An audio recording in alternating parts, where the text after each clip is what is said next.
Keraton Kasunanan Surakarta Hadiningrat sedang panas-panasnya. Usai Sri Susuhan Pakubuwono atau PB13 mangkat, konflik suksesi yang jadi sejarah panjang keraton kembali terjadi. Konflik sekarang persis seperti yang terjadi usai wafatnya Pakubuwono XII pada 2004 lalu, yakni munculnya Raja Kembar. Dua putra PB13, Kanjeng Gusti Pangeran Haryo atau KGPH Hangabehi, dan Kanjeng Gusti Pangeran Adipati Anom atau KGPAA Hamengkubuwono sama-sama saling klaim sebagai raja yang sah. Dualisme ini membuat ketegangan akut di dalam kompleks keraton, sampai memaksa aparat kepolisian dan TNI berjaga di lokasi. Nah, sebenarnya apa sih akar permasalahannya? Kenapa konflik suksesi di Keraton Surakarta terus berulang? Jangan lupa like video ini, komen pendapatmu, share ke temenmu, dan subscribe channel Baiklah biar gak ketinggalan bahasan menarik lainnya soal hal-hal yang kelihatannya biasa tapi ternyata krusial.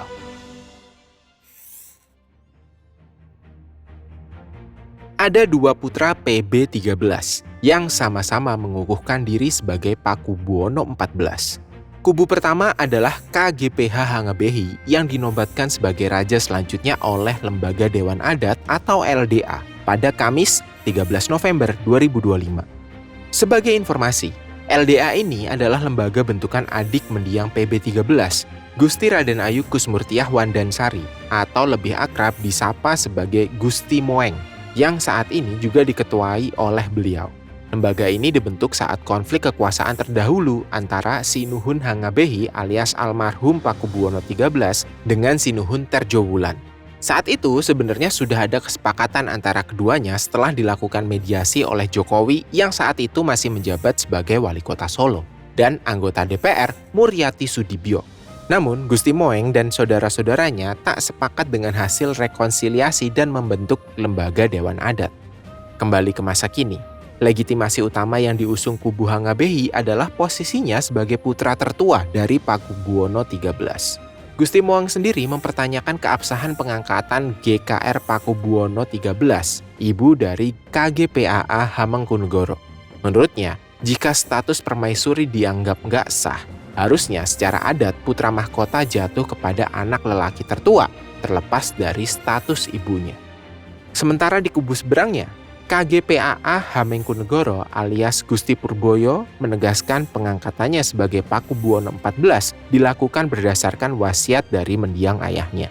Ia mendeklarasikan diri sebagai raja baru tepat sebelum prosesi pemberangkatan jenazah ayahnya menuju makam Raja-Raja Mataram di Imogiri Bantul, daerah istimewa Yogyakarta. Terkini, sosok berusia 23 tahun itu resmi dilantik menjadi raja lewat upacara Jumenengan dalam Noto Binayangkari pada Sabtu 15 November 2025 yang lalu. PB14 pun mengucapkan 3 sumpah, antara lain akan menjalankan kepemimpinan sebagai Sri Susuhan berdasarkan syariat Islam dan paugeran keraton. Ia juga menyatakan dukungan kepada Negara Kesatuan Republik Indonesia.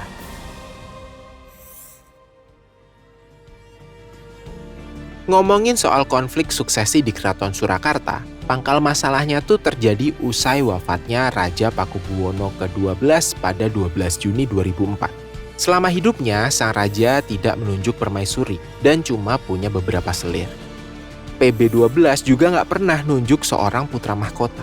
Nah, karena penerusnya nggak ditentuin sejak awal, maka muncul saling klaim di antara putra-putranya yang berbeda ibu. Segera aja Keraton Solo terpecah menjadi 2 kubu. Kubu pertama dipimpin sama putra tertua, Sinuhun Hangabehi, yang merupakan anak dari selir ketiga. Ia mendeklarasikan diri sebagai raja baru pada 31 Agustus 2004. Hangabehi mendapat dukungan utama dari saudara seibunya, termasuk Gusti Moeng. Sementara kubu kedua dipimpin sama Sinuhun Tejowulan, yang juga mendeklarasikan diri sebagai raja baru pada 31 Agustus 2004. Saat itu, Tejowulan masih aktif sebagai perwira TNI berpangkat letnan kolonel. Konflik ini terus berkelanjutan sampai bikin pemerintah akhirnya turun tangan. Tahun 2012, ada upaya mediasi yang dipimpin oleh Wali Kota Solo. Saat itu, Joko Widodo bersama anggota DPR, Muryati Sudibyo. Pertemuan yang berlangsung di Jakarta menghasilkan akta rekonsiliasi, yang salah satu isinya adalah pembagian kekuasaan. Jadi, Hangabehi sebagai putra tertua tetap diakui sebagai raja dengan gelar resmi Pakubuwono XIII. Sementara Tejo Wulan harus melepaskan klaim tahta dan diangkat menjadi Mahapatih. Namun, seperti udah disinggung di bagian sebelumnya, perjanjian ini ditolak sama Gusti Moeng dan pendukungnya, sampai membuat Lembaga Dewan Adat atau LDA. LDA melakukan berbagai tindakan keras, salah satunya memberhentikan Hangabehi dari posisinya sebagai raja. Pakubuwono XIII dan pendukungnya juga dilarang memasuki area utama Keraton Solo. Coba bayangin, raja tapi gak bebas di rumahnya sendiri. Ketegangan sempat memuncak pada 2021 saat putri sulung PB13, GKR Timur Rumbai Kusuma Dewayani, sempat terkurung di dalam kaputren bersama beberapa abdi dalam tanpa pasokan listrik dan makanan. Melihat konflik yang sedemikian rumitnya di Keraton Surakarta, kalian mungkin mikir, sebenarnya siapa yang berhak jadi raja?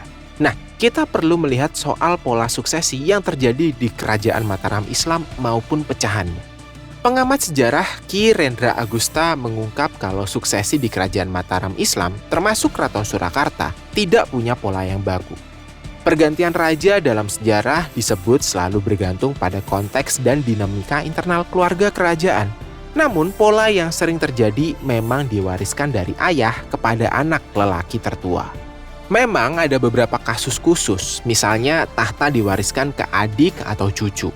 Contohnya, Pakubuwono 6, 7, dan 8, atau dari Hamengkubuwono 5 ke 6.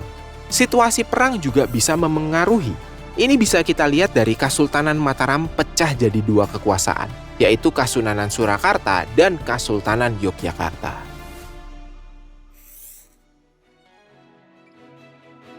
Oke, keraton bukan sekedar bangunan tua.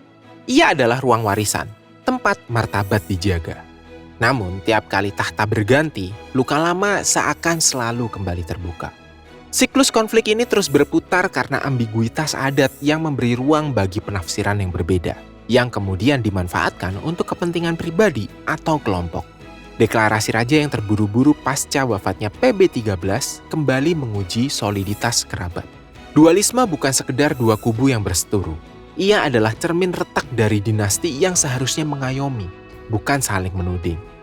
Ketika pewaris tahta sibuk menegakkan legitimasi, yang runtuh justru wibawa yang diwariskan turun-temurun.